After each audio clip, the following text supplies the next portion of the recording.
नमस्कार। भारत के बारे में आप सबका स्वागत है।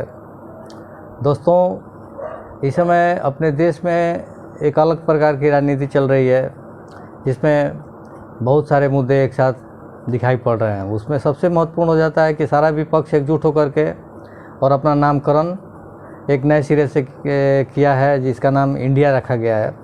और यह बहुत ही एक प्रकार से विचित्र सी बात लगती है कि सारे भ्रष्टाचारी और सारे परिवारवादी मिलकर के जब इनके ऊपर संकट आन पड़ी है तो ये इंडिया के पीछे छुप रहे हैं।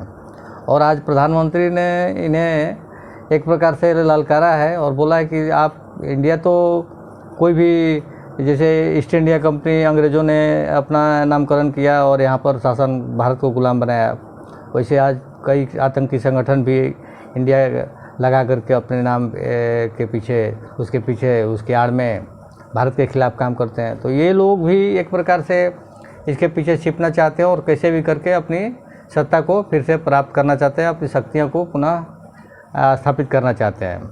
यह एक प्रकार का इनका एक नेक्सस है जो फिर से इनको एकजुट कर रहा है। ये एक सोची समझी इनकी रणनीति है कि कैसे भी कर करके इस देश में हमारी सत्ता स्थापित होनी चाहिए, स्थापित रहनी चाहिए, और जो कि हमेशा हमारा रहा है। और इन्होंने देश को एक प्रकार से लूटा, खसोटा और खोखला बनाया। आम आदमी को कभी भी उसका अपना हक हासिल पूरी तरह से नहीं होने दिया। थोड़ा बहुत कुछ देते रहे गरीबी के नाम पर या अशिक्षा के नाम पर, कि हम कहीं थोड़ा न तो बढ़िया शिक्षा प्रणाली विकसित हो पाई और न ही किसी गरीब को लिए उस प्रकार के साधन मुहैया कराए गए कि वह अपने पैरों पर खड़ा हो सके। और जब देश इन्हें ललकार रहा है कि नहीं, हम आपको स्वीकार करने के लिए तैयार नहीं हैं और हम आपकी असलियत जान चुके हैं, तब ये इंडिया नामकरण कर रहे हैं और उसके पीछे कह रहे हैं कि मैं इंडिया हूँ। जैसे एक समय में इनकी जो इंडिया इज इंदिरा और इंदिरा इज इंडिया का नारा था, और उसके पीछे की कहानी सबको पता है। तो वही ये कहानी दोहरा रहे हैं। और इसमें देखा जाए तो पूरा देश इनकी हकीकत को जान रहा है, समझ रहा है। इसके बावजूद ये लोग अपनी उसके पीछे पूरे देश को एक प्रकार से देश के ऊपर हमला है कि हम इंडिया हैं।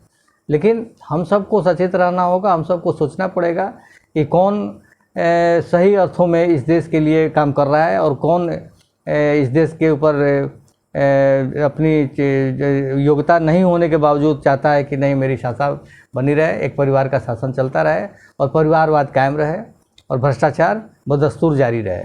बाकी लोगों को न तो आज तक शिक्षा का बढ़िया इंतजाम हो सका और ना ही चिकित्सा का, और ना ही उसके अपने पैरों पर खड़ा होकर के बढ़िया से जीवन यापन करने का उसका अधिकार मिल सका। तो आज कृषि की हालत देख लीजिए, शिक्षा की हालत देखा जाए, कहीं पर भी आपको सब जगह बहुत सारी कमियां नज़र आएंगी। न तो किसी को शिक्षा मिल रहा है, सरकारी स्कूल में पढ़ाई नहीं है, और प्राइवेट स्कूल में शोषण है और वहाँ भी पढ़ाई नहीं है। भले ही वहाँ पर आप एक संतोष मिलता है कि मेरा बच्चा बढ़िया से तैयार होकर जाता है और वहाँ पर बस में जाता है और सुरक्षित घर में आता है, बस उसके अलावा आपको घर में हर विषय का ट्यूशन रखना है।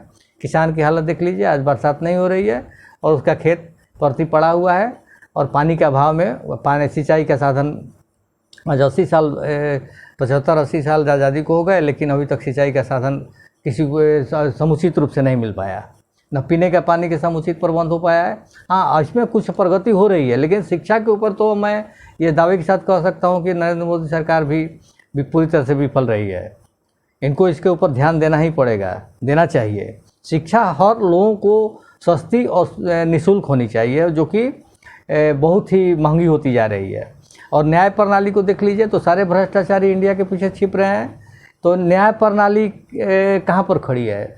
18वीं शताब्दी के अंग्रेज़ों द्वारा बनाए जो गुलाम बनाने की मानसिकता और शोषण की मानसिकता से बनाया गया कानून अभी भी उससे हमारा देश चल रहा है। यह बहुत ही शर्मनाक बात है। उसी से सुप्रीम कोर्ट, उसी से हाई कोर्ट, सबको इतने बड़े बड़े पढ़े लिखे लोग न्यायाधीश बने हुए हैं। लेकिन हाँ, तीस्ता शीतल वार्ड के लिए 9 बजे रात को अदालत खोल दी जाती है, सुप्रीम कोर्ट खुल जाता है और उनको वहाँ पर न्याय मिल जाता है। लेकिन बाकी लोग तीस्ता तलवार से भी गंभीर मामले में पड़े हुए हैं, लेकिन वे सुप्रीम कोर्ट के गेट को भी नहीं छू पाते हैं, ना छू सकते हैं, क्योंकि वहाँ पर तो बहुत सारा सुरक्षा व्यवस्था होगा, गार्ड होगा, वहाँ उसको फटकने नहीं दिया जाएगा। तो ये जज लोगों के लिए, सुप्रीम कोर्ट हमारी जो न्याय व्यवस्था है, उनसे हम सब के लिए, हम लोग को शर्म आती है इस प्रकार की न्याय व्यवस्था पर कि किस प्रकार का न्याय प्रणाली चल रहा है। तो सारे लोगों को इकट्ठा होकर के सारी व्यवस्था के ऊपर सोचना पड़ेगा कैसे हम इसे पार पाएँ। आज के लिए इतना ही। नमस्कार।